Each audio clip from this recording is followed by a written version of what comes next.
नमस्कार साथियों, राधे राधे, जय श्री कृष्ण। मैं शिवम कुमार अपने YouTube channel physics with Shivam में आप लोगों का स्वागत करते हैं। तो आप लोग कैसे हैं दोस्तों? आशा करते हैं कि आप लोग स्वस्थ मस्त और बहुत अच्छे होंगे।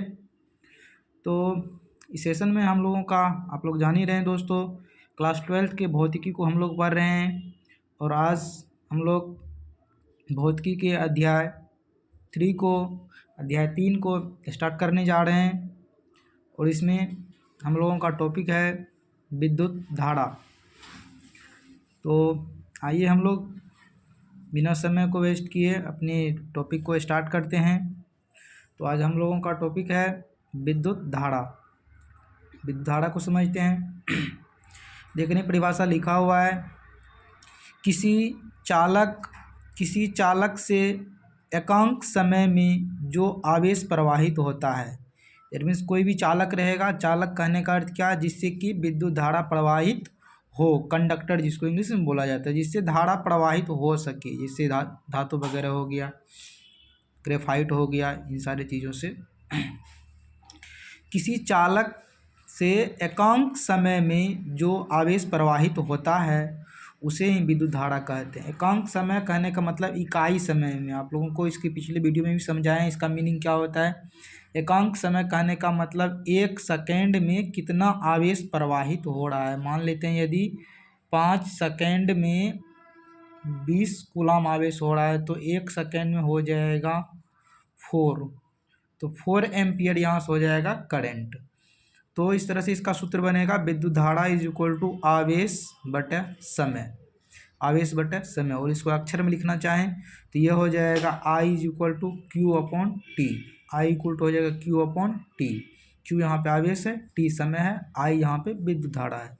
इसका अवकलज रूप यदि हम लोग देखना चाह रहे हैं तो यहाँ पे देख लीजिए, लिखा हुआ है small I is equal to D Q upon D T. D Q यहाँ पे छोटा आवेश को दर्शा रहा है, डी टी छोटा अंतराल मतलब छोटा टाइम, समय के छोटे इंटरवल को दर्शा रहा है।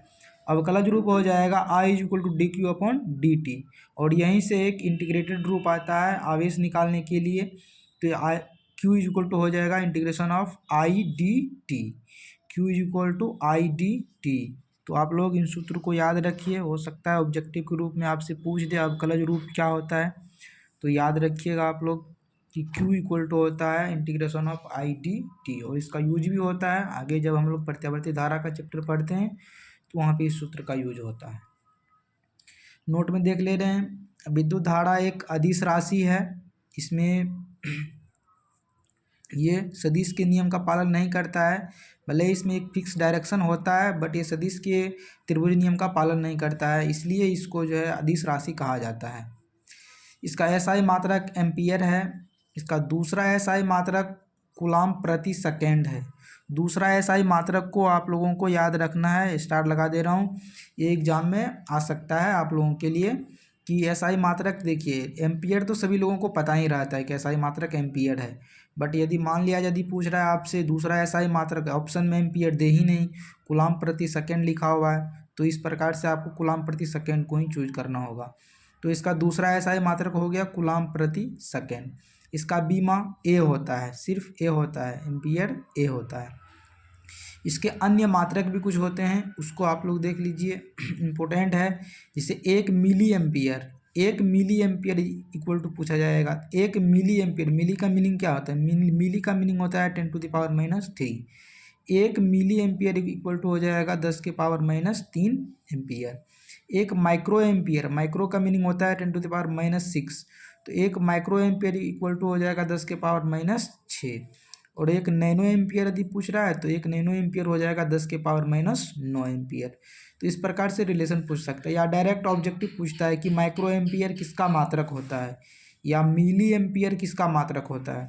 तो आपको मिली माइक्रो से नहीं घबराना है, एम्पियर देखना है कि एम्पियर किसका मात्रक है, तो ये विद्युत धारा का हो जाएगा। यहाँ से ऑब्जेक्टिव पूछता है तो आप लोग इसे याद रखेंगे। नेक्स्ट हम लोगों का टॉपिक आ रहा है, एक नोट यहाँ पे है, आप लोग इसको याद रखिएगा। नोट में लिखा हुआ है, धारा की दिशा इलेक्ट्रॉन के गति के विपरीत मतलब उल्टे दिशा में होता है। मतलब इलेक्ट्रॉन जिस डायरेक्शन में गति करता है चालक में, उसके उल्टा दिशा में आपका विद्युत धारा का डायरेक्शन होता है। तो याद रखेंगे। नेक्स्ट हम लोगों का एक टॉपिक आ रहा है धारा घनत्व। धारा घनत्व को भी याद रखिएगा, पूछता है 2 नंबर में, इम्पोर्टेंट है, आप लोग इसको याद रखिएगा। किसी चालक के अनुप्रस्थ काट के प्रति एकांक क्षेत्रफल से अभिलंबवत गुजरने वाली विद्युत धारा को धारा घनत्व कहते हैं। किसी चालक, कोई भी चालक होगा, उसके अनुप्रस्थ काट के एकांक क्षेत्रफल मतलब इकाई क्षेत्रफल से जो धारा गुजरता है, इकाई क्षेत्रफल से जो धारा गुजरता है उसी को हम लोग कहते हैं विद्युत धारा, धारा घनत्व कहते हैं, विद्युत धारा नहीं कहते हैं। इकाई क्षेत्रफल से जो धारा होगा उसे कहते हैं धारा घनत्व, इसे करंट डेंसिटी बोला जाता है। तो ये 2 नंबर में पूछा जाता है, आप लोगों को याद रखना है। अतः J इक्वल टू हो जाएगा I upon A, J equal to I upon A, I बटे A। सूत्र बहुत इंपॉर्टेंट है, आप लोग याद रखिएगा इसको। यहीं से सूत्र बन जाएगा I equal to J, A से मल्टीप्लाई करेंगे तो I इक्वल टू हो जाएगा J डॉट A। और आप लोगों को पहले भी बताए हैं कि A dot B equal to क्या होता है, ए बी कॉस थीटा। इसी सूत्र का मदद करके देखिए, यहाँ पे J डॉट A है तो I इक्वल टू होगा J A कॉस थीटा। और यहाँ से J का एक नया सूत्र बन के आ रहा है, ये इसको भी याद रखना है। एक सूत्र J का यहाँ पे ये हो गया और एक नया सूत्र J इक्वल टू हो जाएगा I upon A cos theta. ये बहुत ही इंपॉर्टेंट सूत्र है, इसको याद रखना है, बिहार बोर्ड पूछ सकता है कि J equal to I upon A cos theta. Next इसका नोट हम लोग देख लेते हैं। नोट फर्स्ट इसका है, धारा घनत्व का SI मात्रक एम्पियर प्रति मीटर स्क्वायर या AM-2 है, एम्पियर प्रति मीटर स्क्वायर। धारा घनत्व का SI मात्रक क्या होता है, एम्पियर प्रति मीटर स्क्वायर। बहुत ही इंपॉर्टेंट ये SI मात्रक है और आपसे पूछा जाएगा, याद रखिएगा। यह एक सदिश राशि है, स्टार लगाया हुआ है, पूछ सकता है निम्न में कौन सदिश राशि है। तो धारा घनत्व ध्यान से याद रखना है कि धारा घनत्व जो होता है आपका एक सदिश राशि होता है, दैट मीन्स इसमें एक फिक्स डायरेक्शन होता है। इसका बीमा AL-2, AL-2, धारा घनत्व का बीमा क्या हो जाएगा, AL-2। और इसे हम लोग J से सूचित करते हैं, किससे करते हैं, J से सूचित किया जाता है। तो इस प्रकार से धारा घनत्व के बारे में हम लोग अभी जाने। धारा घनत्व बहुत इंपॉर्टेंट टॉपिक है, आप लोगों से इसे डिफिनीशन पूछा जाता है 2 नंबर के सवाल में। इसका सूत्र पूछा जाता है ऑब्जेक्टिव में, इसका अलग दूसरा सूत्र पूछा जाता है, इसका मात्रक पूछा जाता है, बीमा पूछा जाता है, सदिश है कि अदिश है ये भी पूछा जाता है। तो आप लोगों को याद रखना है धारा घनत्व के बारे में, जो भी कॉन्सेप्ट आपको बताया गया याद रखना है। बहुत इंपॉर्टेंट टॉपिक आज हम लोग चैप्टर 3 के 2 इंपॉर्टेंट टॉपिक को कवर किए हैं, एक विद्युत धारा और एक धारा घनत्व। दोनों ही अपने आप में बहुत इंपॉर्टेंट टॉपिक है, सवाल पूछा जाता है, तो आप लोग याद रखिएगा। तो दोस्तों आज इस प्रकार से हम लोग अध्याय 3 के 2 टॉपिक को पढ़े। तो आप लोग कमेंट में बताइएगा आप लोगों को कैसा लगा, जो भी सजेशंस हो आप लोग कमेंट में लिखिएगा। और जितने भी दोस्त और भाई लोग मेरे चैनल से जुड़ रहे हैं वो चैनल को सब्सक्राइब करें एंड जहाँ तक संभव हो शेयर करें, इससे हम लोगों का परिवार आगे बढ़ेगा।